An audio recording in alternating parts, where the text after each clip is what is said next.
Hello everyone, welcome back to my channel. So today we are in the day 57 of Unstop POTD challenge. Let's get started. First of all, let's look at today's problem. You are given n gears. For each gear I, it rotates every ai seconds, but it cannot rotate at times divisible by f of I. And our goal is to find the earliest time, which is t greater than 0, when all gears rotate together. T is not divisible by any forbidden fi. We have two rules, and if it's impossible, we have to print -1. So let's look at the algorithm or the step-by-step procedure. First of all, we have to read the n values and the pairs. We have to compute LCM of all the ai values. So this is the formula to find the LCM. LCM of x comma y, which is the two values, equal to x divided by GCD of x comma y into y. And we have to check forbidden constraints, which is if the LCM value mod fi which is equal to 0 means we have to print -1 and stop there, or else we have to print the LCM value. So here is the sample test case. First of all, they have given the input tree, and next of all they have given the each values. First of all, we have to compute the LCM.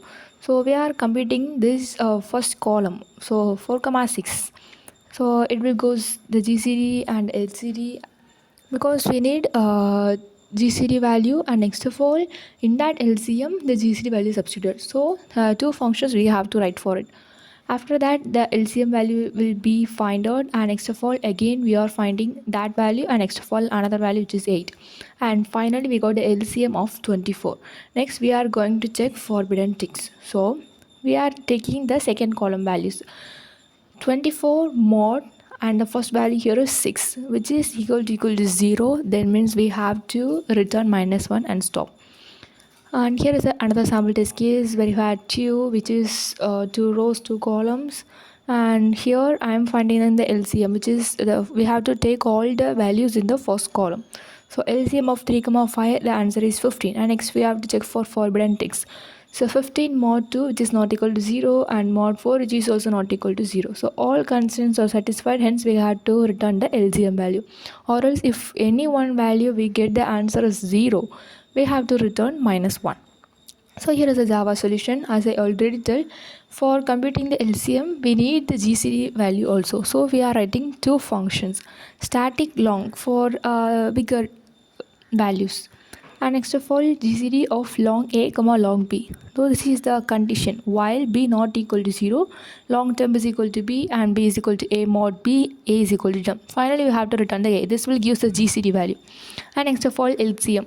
For that return a divided by GCD of a comma b. When this function is called, the entire code inside will run, and with this will return the LCM of long a comma long b. This function will return the LCM value. So here first of all I am declaring a variable called long LCM value and initializing it to 1. Step 1 is to calculate LCM of all ai, which is all the values in the first column. So for I is equal to 0, I less than n, I plus plus, LCM value is equal to LCM of LCM value, which is the 1 comma gears of I0. Why I am calling I0 means this is the row value. First the value is the row value, and second having their column values. So here we if we have 3 values, we will iterate the first row, second row, third row, but the column is static, because we are only iterating the 0th column. So here row may varies, so I am using I, and the column will be fixed, so I am using 0. And next of all we are using this will give the LCM value. After that we are checking the forbidden constraints. So again a for I is equal to 0, less than I plus plus, and if the LCM value mod gears of I1. Why I1 means the again we are checking every row values, but a column is static, we are using that first column. 0th column is for finding the LCM, and first column is for checking the forbidden constraints. If that equal to 0, we have to print -1 and have to stop there. Or else if none of the values gives us 0, then we have to print the result as the LCM value. So the Python solution is as same as that.